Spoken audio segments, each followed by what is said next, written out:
Welcome back to Crime Collective Vault, the channel where we don't just tell you what happened. We take you inside the investigation, piece by piece, exactly as it unfolded for the people who lived it.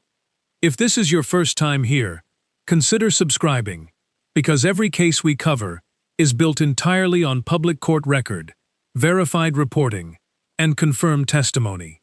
No speculation dressed up as fact, no invented scenes, just what actually happened, and why it still unsettles investigators who've seen almost everything.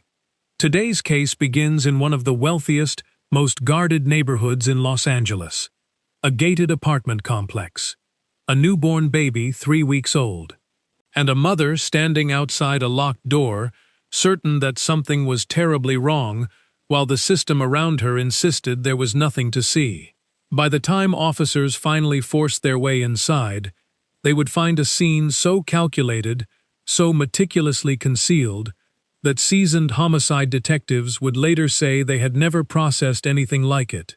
A young woman, a Ukrainian immigrant who had come to America with nothing but ambition and a law degree she couldn't yet use, would be found in a condition that even veteran forensic pathologists struggled to comprehend.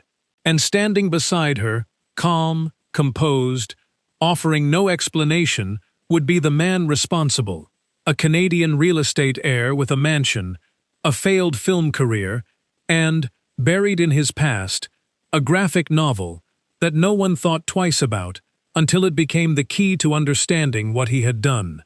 This is not a story about a robbery gone wrong or a stranger in the night. This is a story about a relationship that unraveled in plain sight, a family fortune that couldn't buy back what was lost, and a 3-day window in which a mother's warnings went unanswered by the very system meant to protect her daughter.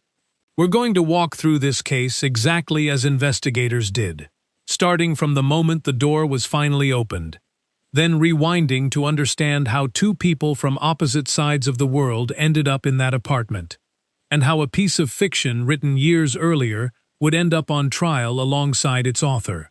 Every detail in this documentary comes from court transcripts, sworn testimony, law enforcement statements, and verified journalism. Where facts remain unconfirmed or disputed, we'll tell you plainly, rather than fill the gap with guesswork.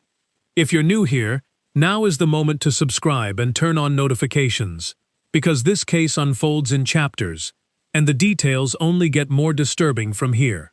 Let's begin. May 26, 2016. West Hollywood, California. A gated condominium on Holloway Drive, a quiet residential block just south of the Sunset Strip, in the same neighborhood where Robert Durst, the man later portrayed in HBO's The Jinx, once kept an apartment of his own. Los Angeles County Sheriff's deputies arrive at the building for the second time in 2 days. This time, they're not leaving without answers. They make their way to the 3rd floor, to a corner unit at the end of the hall. The door is shut, locked. When they knock and announce themselves, there's no response, only silence, and then the faint sound of furniture scraping against the floor from somewhere deep inside.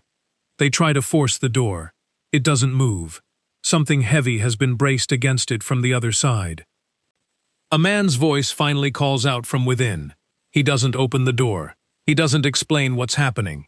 For several tense minutes, officers negotiate through solid wood with someone they cannot see, while whatever is inside that apartment remains exactly that, inside, hidden, and entirely out of their control. Eventually, the furniture is dragged away, and the door swings open. What the deputies find in the hallway is a man standing calmly, offering no resistance, no explanation, and remarkably little concern. What they find in the bedroom beyond him is something else entirely.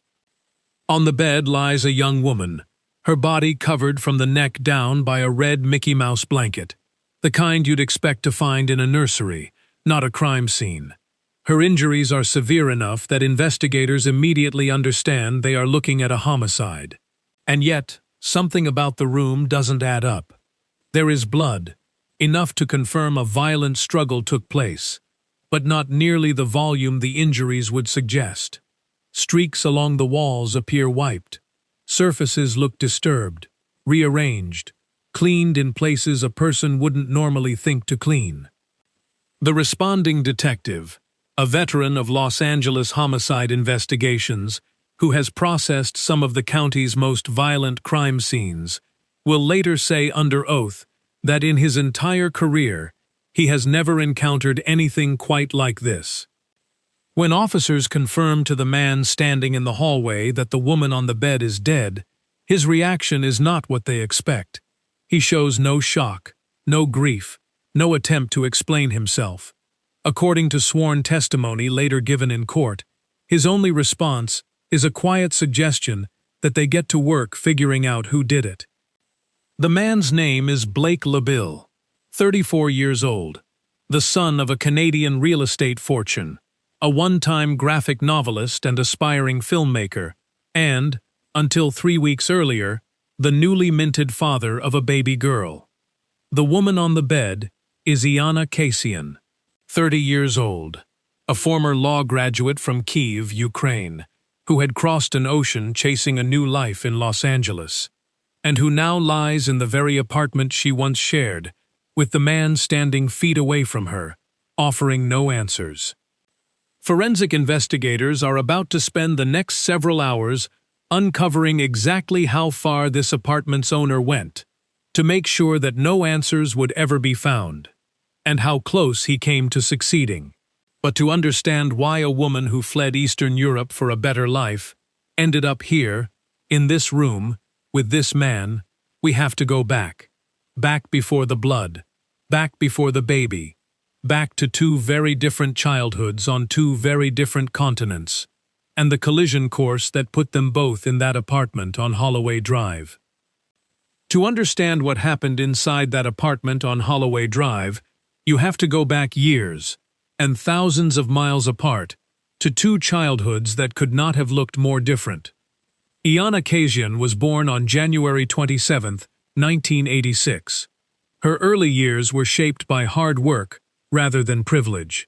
Her father labored at a shipyard. Her mother, Olga, worked in healthcare. The family eventually settled in Kyiv, Ukraine, where Iana grew into a sharp, disciplined student. She studied law, and by her 20s, she was working within Ukraine's tax service, a career built on precision, structure, and rules that meant something. But in 2014, in her late 20s, Iana made a decision that would change everything. She left Kyiv for Los Angeles, on a student visa, chasing a future that didn't exist for her back home. In America, she pursued translation work and modeling on the side, still holding on to the legal training she'd earned, but hadn't yet been able to use.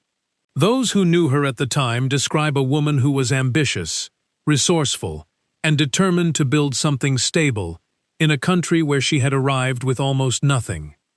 Blake Leibel's story begins from the opposite end of the spectrum entirely. Born May 8, 1981, Blake was the son of Lorne Leibel, a Toronto real estate developer who had represented Canada as a sailor at the 1976 Olympics and built a fortune constructing tens of thousands of homes across the Toronto area. His mother, Eleanor Chittel Leibel, came from the family behind Alros Products. Lorne and Eleanor had separated when Blake and his older brother, Cody, were still young, a separation so complete that by the time Eleanor died, the couple had been living apart for 3 decades. In the split, Cody went to live with their father. Blake stayed with their mother. That arrangement would come to define much of what followed.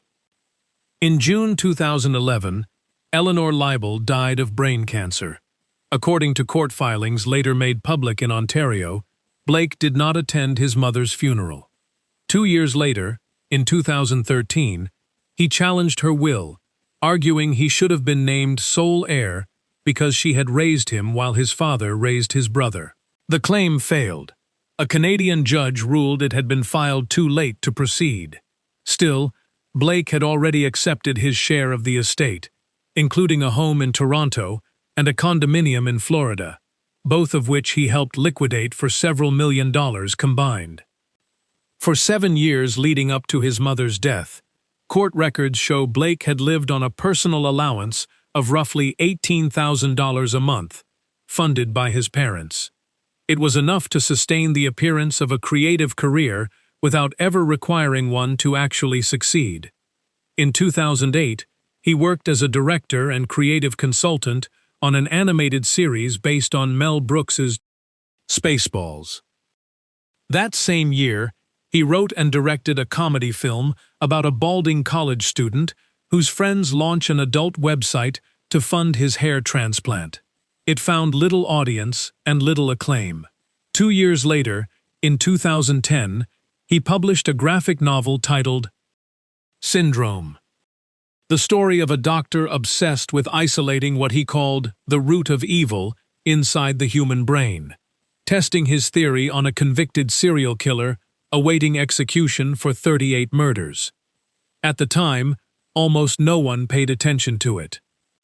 2 lives, one built on inherited wealth with nothing to prove, the other built from nothing with everything to prove, were about to intersect. And what began as an unlikely romance would, within a matter of months, start revealing cracks that Iana Kasian had no way of seeing until it was far too late. By the summer of 2015, Blake Leibel's marriage was already coming apart.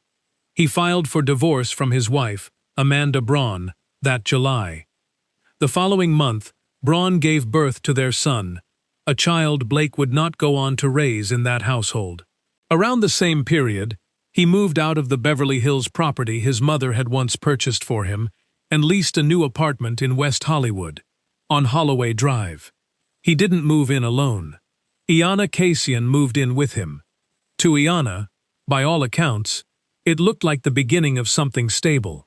Blake was warm, attentive, and generous in the way only inherited wealth allows a person to be. Within months, she was pregnant.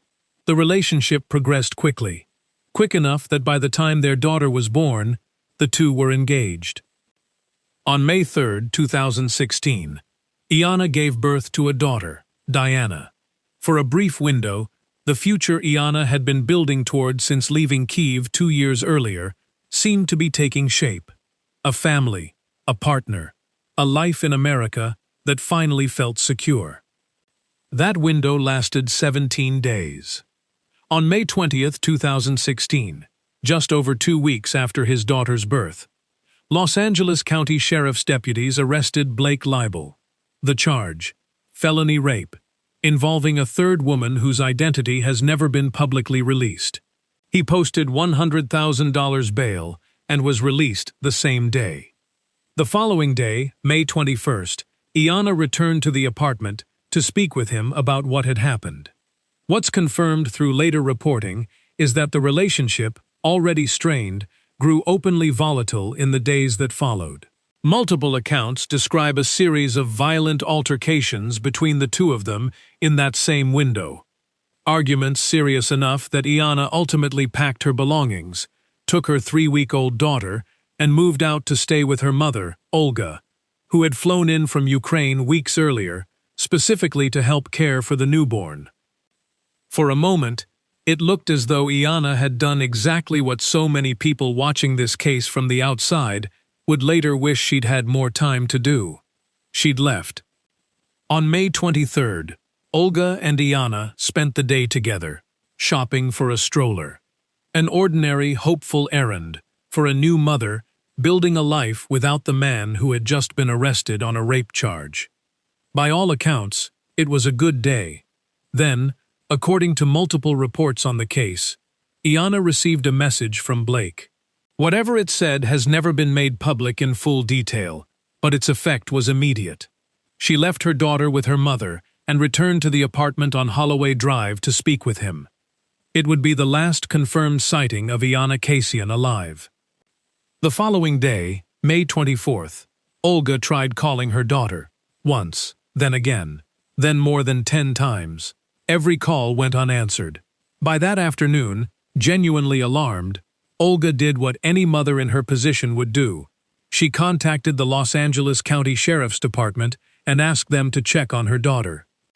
What happened next, and what didn't happen, over the course of the following 2 days, would become one of the most scrutinized failures in the entire case, because somewhere behind that locked apartment door, the countdown had already begun, and the system meant to respond to it was about to move far too slowly to matter. To understand how a mother's warnings went unanswered for as long as they did, you have to look closely at what actually happened between May 24th and May 26th, 2016, because this is the part of the case that, years later, still generates the most outrage among people who follow it. On the afternoon of May 24th, after more than 10 unanswered calls to her daughter's phone, Olga contacted the Los Angeles County Sheriff's Department and asked them to check on Iana. Deputies responded to the apartment on Holloway Drive. They knocked. No one answered. With no visible signs of forced entry, no sounds from inside, and no legal basis to force their way in, they left. For Olga, a Ukrainian mother with limited English, navigating an unfamiliar legal system while pleading for someone to take her seriously, this was the beginning of a battle that would define the next 2 days of her life. On May 25th, she went to the building herself. She stood outside, across the street, and called out her daughter's name. At some point, according to testimony she would later give under oath, she saw Blake Leibel appear at the apartment window. He looked at her. He said nothing. And then he closed the window and disappeared back inside. Olga would later describe this moment in court through a translator. The instant she realized, with total certainty, that something inside that apartment was very wrong, and that no one around her seemed to share her sense of urgency. She continued to press. She called the department again and again. She told responding officers, as directly as she could, that the man behind that door was the one who could explain where her daughter was. According to her later testimony, she repeatedly urged deputies to force the door open. She was told, in essence, that without evidence of a crime in progress, without the sound of a scream, without visible signs of violence, there was no legal justification to breach a private residence. Think about the position this put her in. A mother, standing outside a locked door, absolutely certain something catastrophic was unfolding behind it, being told that certainty wasn't enough, that the system needed proof before it could act, and that by the time proof existed, it might already be too late to matter. By the morning of May 26th, Olga had exhausted nearly every option available to her. She made another call to authorities, this time more urgent, more desperate than the ones before it. Whatever combination of her persistence, the accumulating timeline, and the department's own reassessment of the situation finally shifted the response, deputies made their way back to the building on Holloway Drive one final time. We already know what they found once that door came open. What we haven't yet covered is what came next, because finding Iana's body was only the beginning of the investigation, not the end of it. The room investigators walked into didn't just contain a crime. It contained a puzzle, deliberately constructed by someone who had spent the better part of 3 days trying to make sure that puzzle would never be solved. And in the hours that followed, forensic teams would begin taking that apartment apart, inch by inch, in a search that would lead them somewhere no one expected, down through the building's plumbing and into a trash chute in the basement. Once Blake Leibel was in custody, the apartment on Holloway Drive stopped being a crime scene contained to 4 walls. It became the beginning of a forensic investigation that would eventually stretch through the building's plumbing and down into its basement. Inside the unit itself, investigators documented blood evidence across multiple rooms, not just in the bedroom where Iana's body was found, but throughout the apartment, including inside the kitchen drain pipe.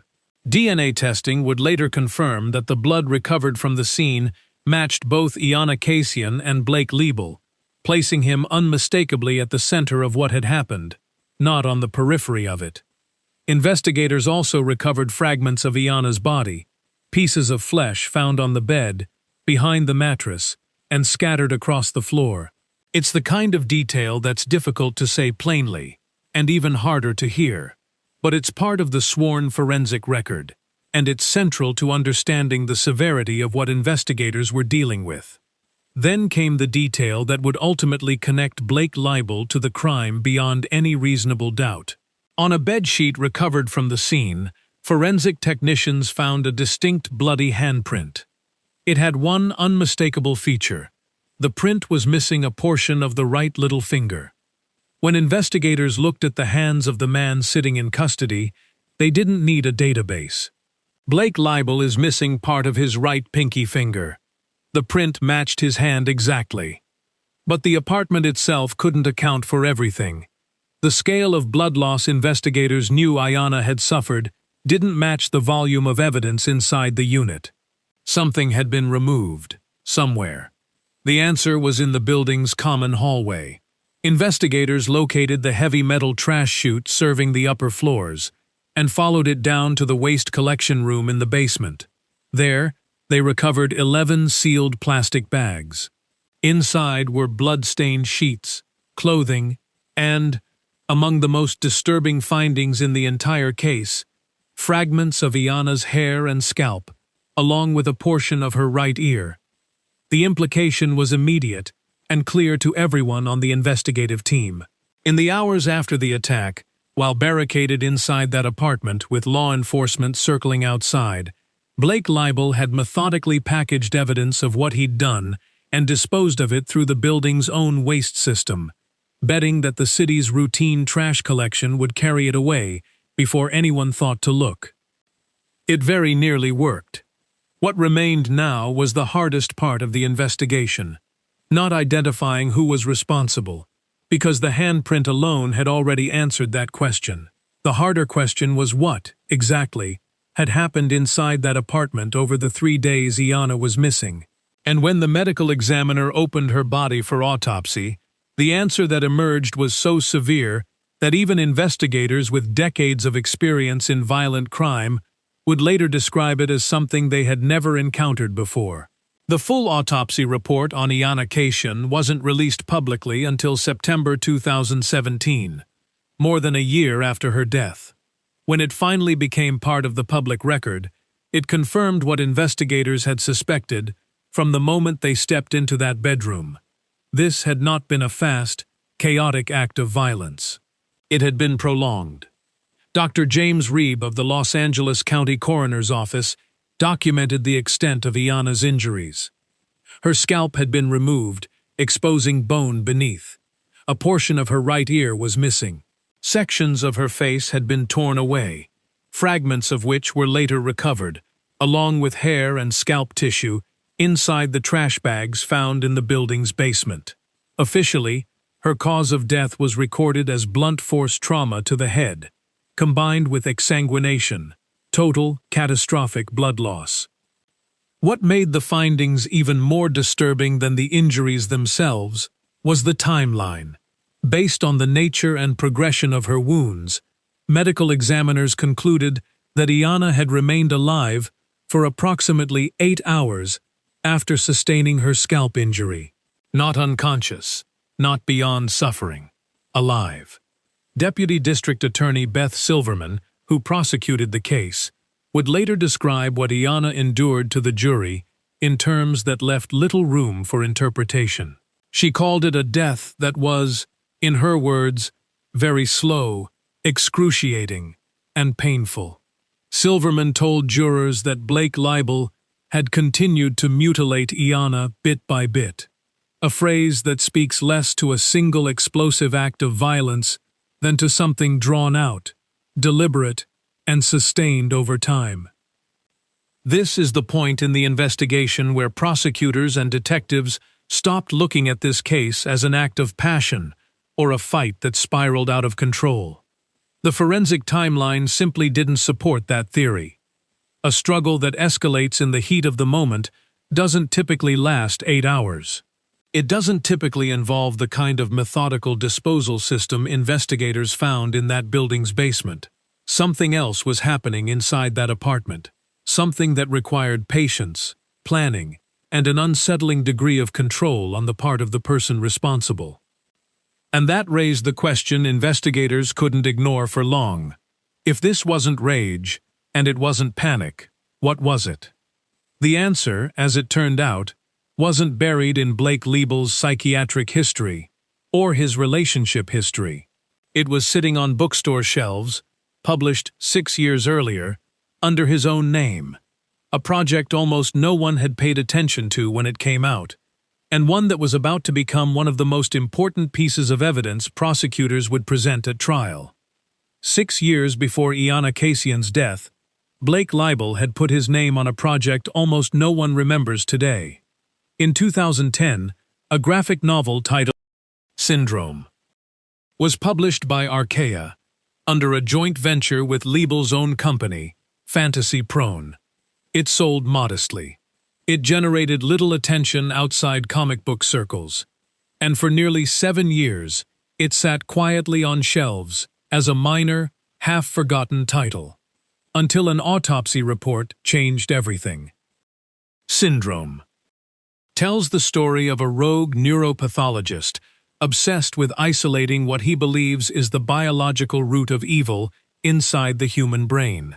To test his theory, he arranges an elaborate experiment on a death row serial killer, relocating him into a fabricated reality built specifically to study him. The book opens with a scene that, in hindsight, reads less like fiction and more like a document that hadn't happened yet.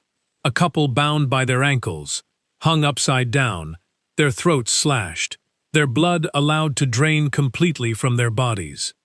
Leibel didn't write the book's script himself, and that work was done by writers R.J. Ryan and Daniel Quantz, with art by David Marquez, working from a concept Leibel had originated and financed. In interviews at the time, Ryan credited Leibel only with posing the project's central question: how you might actually treat, rather than simply punish, a genuine psychopath, before giving the writing team creative freedom to build the story around it. That framing would change dramatically once Ryan took the stand. At Leibel's trial, Ryan testified under oath that Leibel had in fact contributed specific creative input to the book, including the idea of turning a victim upside down before draining their blood. According to Ryan's sworn testimony, Leibel had demonstrated the technique to the writing team using hand gestures, a moment Ryan said he still remembered clearly, years later, in a courtroom.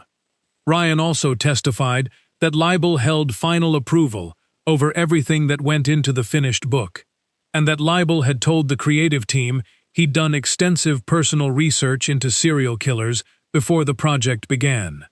For prosecutors, this testimony reframed the entire case. What Iana Kasian endured over those 8 hours in that apartment was no longer being presented as the outcome of a relationship that spiraled violently out of control.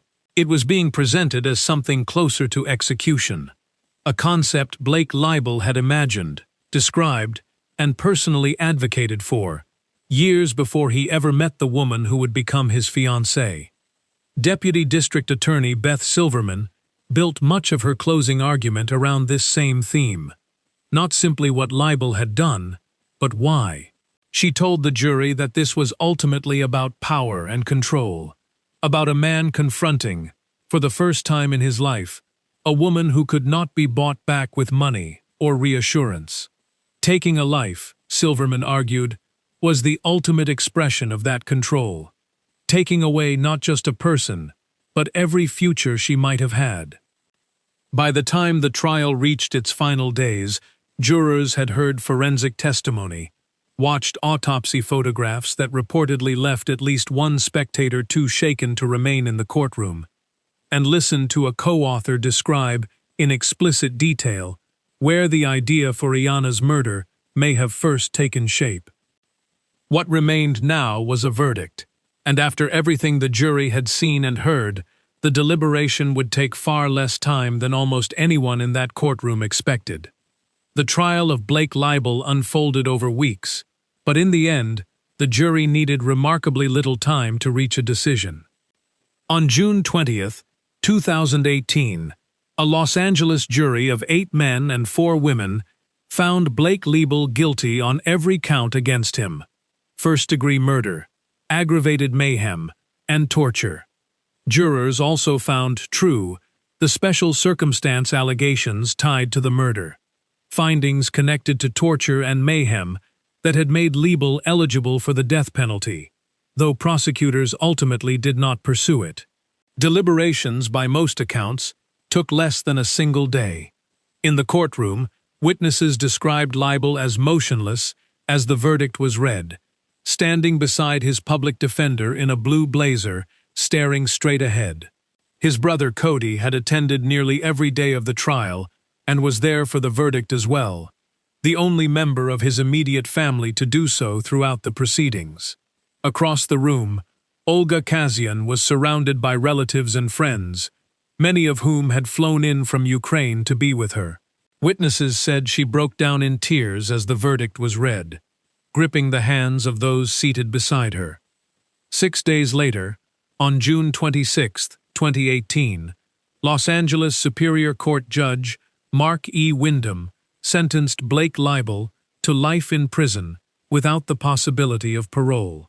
Deputy District Attorney Tanaz Mokayev, who prosecuted the case alongside Beth Silverman, would later describe the evidence against Leibel as simply overwhelming. The physical evidence, the forensic timeline, the handprint, the trash chute, the testimony connecting a 6-year-old graphic novel to the very injuries found on Iana Kasian's body. In 2020, the California Court of Appeal reviewed the case and affirmed the conviction in full, closing the door on Leibel's opportunity to overturn it. Leibel is currently serving his sentence in a California state prison, according to court records. For Olga Kasian, the legal fight didn't end with the criminal verdict. She went on to file a civil wrongful death lawsuit against Leibel on behalf of her daughter's estate and her granddaughter Diana, seeking damages in the tens of millions of dollars. A judgment was later entered in the family's favor. Whatever the number ultimately meant in practical terms, no verdict, civil or criminal, was ever going to undo what happened inside that apartment on Holloway Drive. What it did do was formally, legally establish something Olga had been trying to tell people from the very first day her daughter went missing: that something was terribly wrong, and that someone needed to listen. Diana, who was 3 weeks old when her mother was killed, and who was reportedly in the apartment at the time, was placed in the care of her mother's family. She has grown up without her mother, raised instead within the family that fought for her from the very beginning. The same family that once stood outside a locked door, in a language not their own, pleading with a system that took 3 days to finally open it. That delay remains, for many who follow this case, its most haunting detail. Not the forensic mystery, not the graphic novel. The 3 days a mother spent trying to convince the people meant to protect her daughter that her instincts were worth acting on. That's the case of Iana Kasian and Blake Leibel, a story that started with inherited wealth and unearned confidence, and ended with a jury needing less than a day to see through both. If this documentary kept you watching until the very end, that's exactly what we aim for here at Crime Collective Vault. Subscribe if you haven't already, turn on notifications, and let us know in the comments which case you'd like us to investigate next. We'll see you in the next one.